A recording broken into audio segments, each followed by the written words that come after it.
தேவனுடைய வார்த்தை சொல்லுகிறது 26ஆம் வசனத்தில் பொல்லாத ஊழியக்காரன் என்று ஆண்டவர் ஒரு ஊழியக்காரனை குறித்து சொல்லுகிறார். 30ஆம் வசனத்தில் சொல்லும் பொழுது பிரயோஜனமற்ற ஊழியக்காரனாகிய இவனை புறம்பான இருளிலே தள்ளி போடுங்கள் என்று ஆண்டவர் சொல்லுகிறார். இவனால் திருச்சபைக்கு பிரயோஜனம் இல்லை, இவனால் தேவனுடைய ராஜ்யத்திற்கு பிரயோஜனம் இல்லை. இவன் பொல்லாத ஊழியக்காரன், இவன் ஏமாற்றுகிற ஒரு ஊழியக்காரன், இவனை இருளிலே தள்ளி போடுங்கள் என்று ஆண்டவர் சொன்னார். தேவனுடைய ஊழியத்தை பணத்திற்காக செய்கிறவருடைய நிலைமை பரிதாபம்.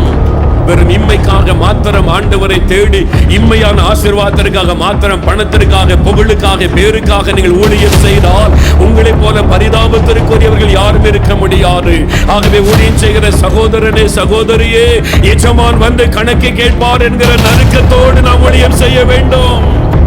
எனக்கு தெரியும், ஒரு நாள் இயேசு வரும் பொழுது உன் கணக்கை கொண்டு வா என்று ஆண்டவர் கேட்பார்.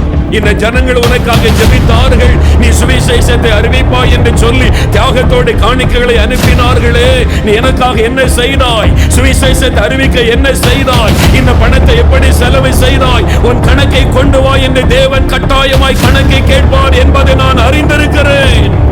எனக்கு அன்பான ஊழியக்காரனே, எஜமானாக இயேசு வரும் பொழுது உன்னிடத்தில் கணக்கை கேட்பார் என்பதை நீ மறந்து விடாதே.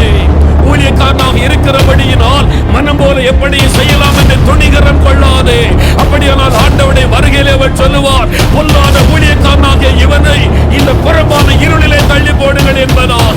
ஒரு சபையின் போதகராக இருந்தாலும் சரி, அல்லது நீங்கள் பேராயராக இருந்தாலும் சரி, பிஷப்பாக இருந்தாலும் சரி, மாடரேட்டராக இருந்தாலும் சரி, எஜமான் வருகிறார், கணக்கு கேட்க வருகிறார், பிரதான மேய்ப்பன் வருகிறார், கணக்கு கேட்பார். ஒரு ஊழியக்காரன் தப்பித்து